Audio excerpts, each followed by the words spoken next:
Thank you, Charles. So what we understand is that in the face of this automation, humans become supervisors of AI, evaluators. They will sometimes see their tasks become more complex, as they will handle the most complicated remaining cases. And also perhaps their work pace might accelerate as well in some cases. I suggest we now move on to the how, starting with the first question about the key skills to develop, particularly in this new collaboration and the new tasks with AI. What do you think is the responsibility of companies in managing these skills?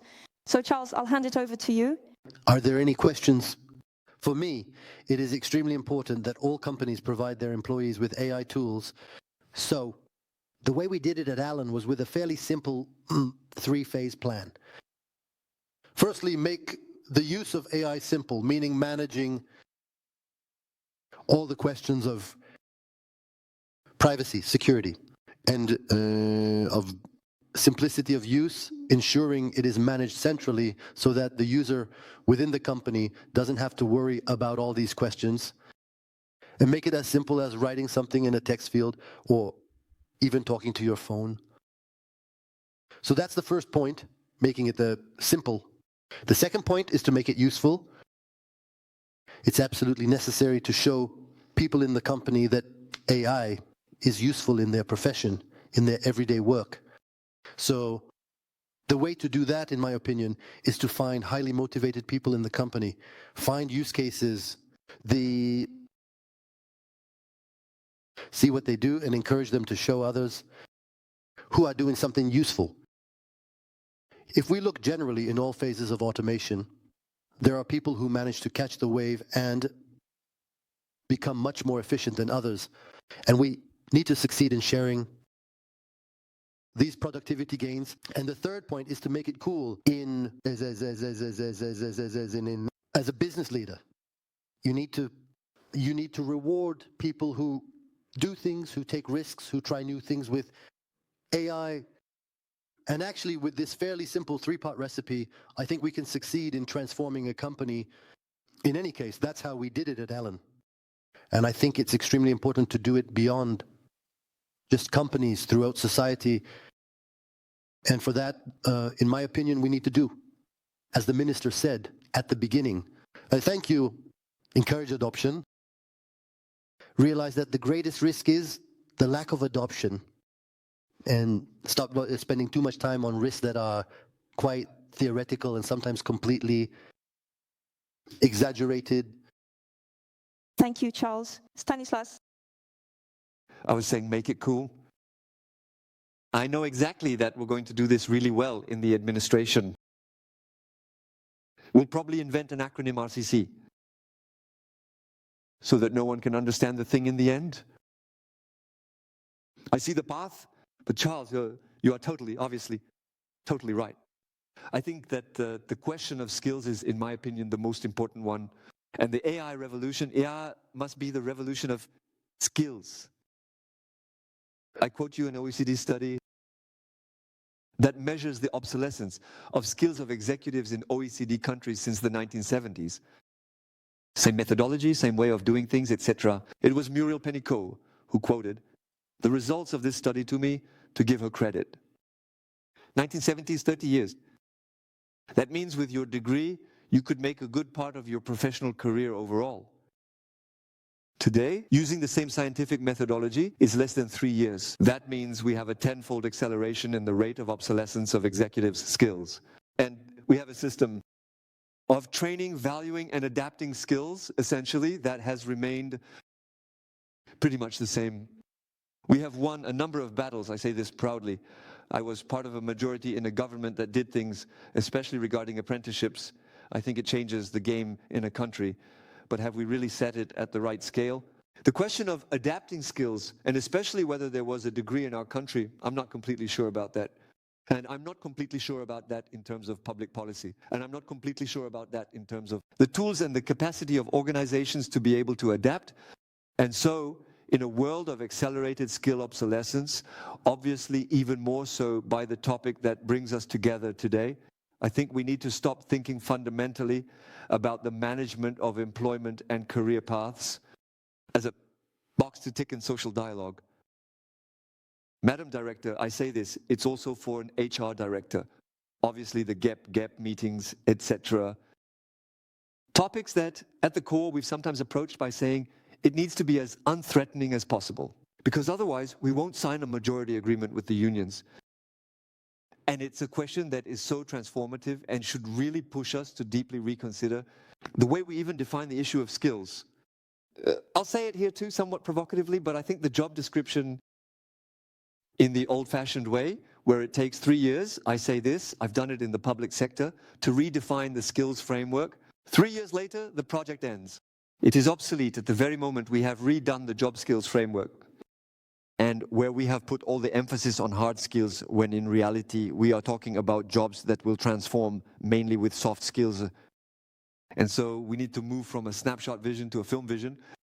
And the good news is that we can do it, we can incorporate data, we can do it in a much smarter way. And this question will become a central issue. Perhaps if we manage the AI topic well, HR directors will be the next CEOs. I said that for a laugh. Exactly. So the last point is that once we've done that, we also need to change the way we value people's skills. We evaluate them, we project the transformation of jobs, and we know how to help them progress. In a word, I think we need to stop judging people for who they are, and particularly for what they were 20 or 30 years ago, based on the degree they obtained or didn't obtain, but for what they do more than ever. And I can't help but conclude with my former role as Minister of Transformation and Public Service that we have a system that is not adapted to that, when it's so difficult to shake off the label that was stuck on your forehead when you started. For example, as a town hall secretary, I have been very committed to revaluing the profession of town hall secretaries. Town hall secretary, 94% women, 70% in category C based on their degree, whether they had it or not. And a third of town hall secretaries will retire by 2030. There isn't a rural commune in France with fewer than 2,000 inhabitants that can function without its town hall secretary. The profession has completely changed. It's no longer the same job it was 20 years ago. They prepare budgets, handle aid applications, and interact with citizens. They are the cornerstone of a town hall, and we are unable to move them out of their administrative category. I was told, yes, but Mr. Minister, they are in category C, and if they don't take the exam, they will never be able to move to category B. We do have a bit of a problem with that. So is the public service status suitable in a world of artificial intelligence where people should be judged for what they do and not for who they are? This is a question I am putting on the table. I have fought to change the status because I believe in its very essence to the rights and duties that come with it, to the virtues and talents. If I go back to the Declaration of the Rights of Man, it's the most beautiful phrase in the world, but the question of virtues and talents, we should be able to approach it a bit differently and change, I believe, our way of valuing people's skills, and where everyone needs to peel off the labels from their foreheads a little. Thank you, Stanislas. Cristel. Yes, I completely agree with what Neslas was saying, of course. And you were talking about the responsibility of companies. For me, the primary responsibility in this skills revolution is social responsibility. I must support my employees in the evolution of these skills.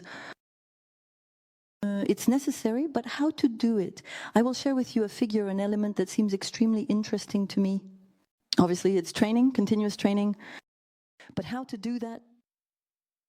I have seen in the latest Ipsos HR Trends 2024 report that the primary motivation factor for employees at work is not promotions. Remote work, quality of life at work, it's the opportunity to learn new things in their professional daily life. And that is the extraordinary lever that we must use. Yes, we must train, it's our social responsibility, but how to do it first? Relying on this lever is what employees expect to be motivated. So for me, that's my driving force every day. Why? Because to transform our skills, we really need to invest ourselves. So we did it at Natixis. We set up an internal upskilling and reskilling academy in 2022. As Vincent mentioned, we call it the Step Up Academy. It allows people to acquire the skills of tomorrow, but it requires a lot of motivation to do so. You have to work besides your daily job. Daily, and then you also need to have the desire to change your profession. So by relying on this motivation, it can be done. We did it. We have reskilled 600 employees since 2022. In particular, our best ambassador is a staff representative who has gone back into the profession. We trained him in this academy. He had a background in IT, and today he is a data engineer. I meet him in projects, and so he also talks a lot to his colleagues and everyone about our success in this reskilling, which relied, of course, on the motivation I mentioned, but also on AI. This is the second lever we use. How do I know the skills of my employees? What you were saying, it's not the degree today. It's what they do, what they know how to do, what they want to do. And for that, AI has helped us a lot. I mentioned the tool to you, which is a French tool, by the way. I'll take this opportunity to say NeoBrain, which allowed us to map out who does what, who knows how to do what, who has which skills. And by relying on this mapping, we can also estimate in 2 years, 3 years, 4 years, what employees will know how to do with the figure you mentioned, a skill that becomes obsolete very quickly. As a company, our responsibility is also to have this mapping and then to manage it. It's GP boosted by AI, which is what we call strategic workforce planning. And it's the second lever that allows us to fulfill this social responsibility that is incumbent upon us. Thank you very much. So how should the company transform to embrace the work of the future? I'm addressing you, Bruno. I believe we've practically mentioned them all since this morning, but that doesn't mean it's easy to achieve. For me, there are 3 that are absolutely crucial. The first is training, and I have nothing to add to what has been said except for one thing.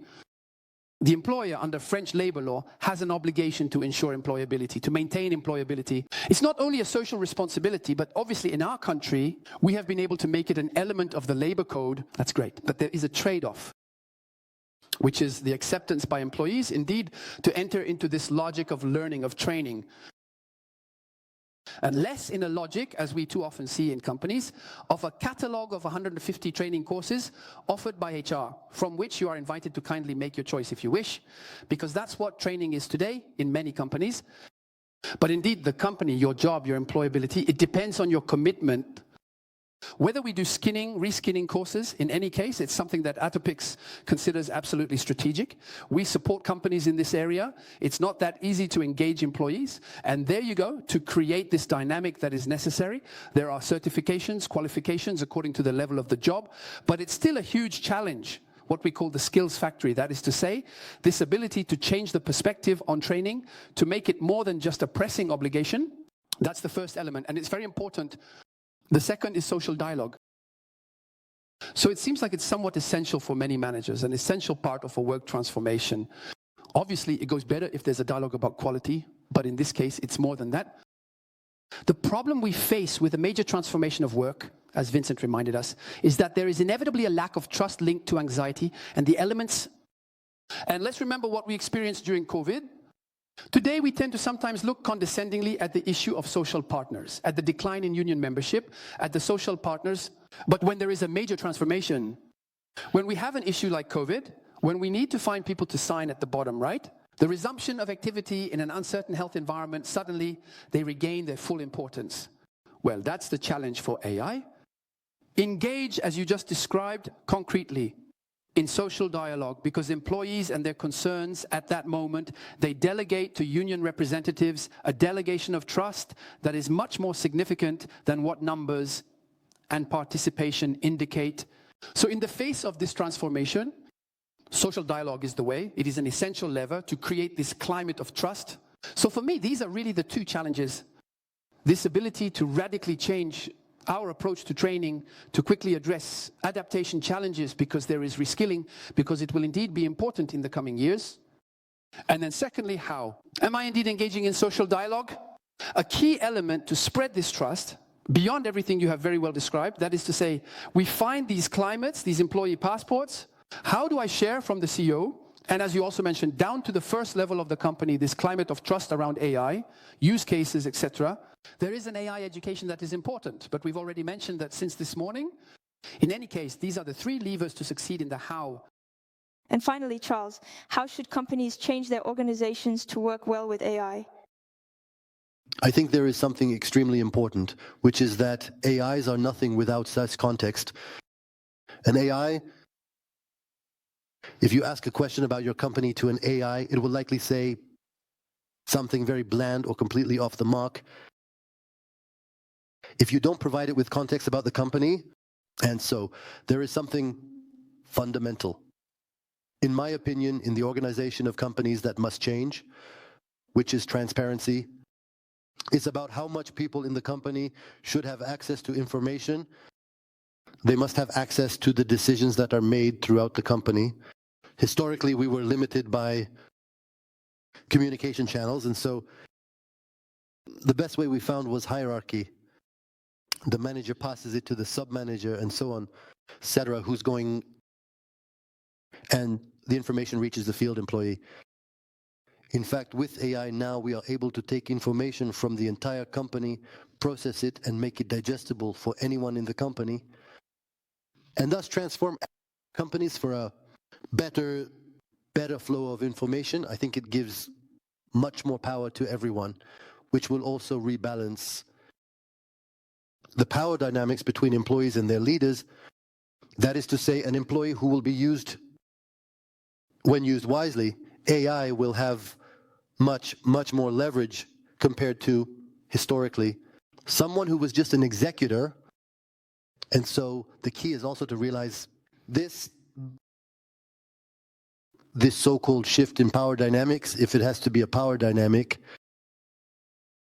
and realize that, in fact, we need to trust the people on the ground, giving them more capacity to make decisions. And so in the end, allow the company to operate much more efficiently, because it will be the people who do the work who will decide. I think we can applaud our 4 guests.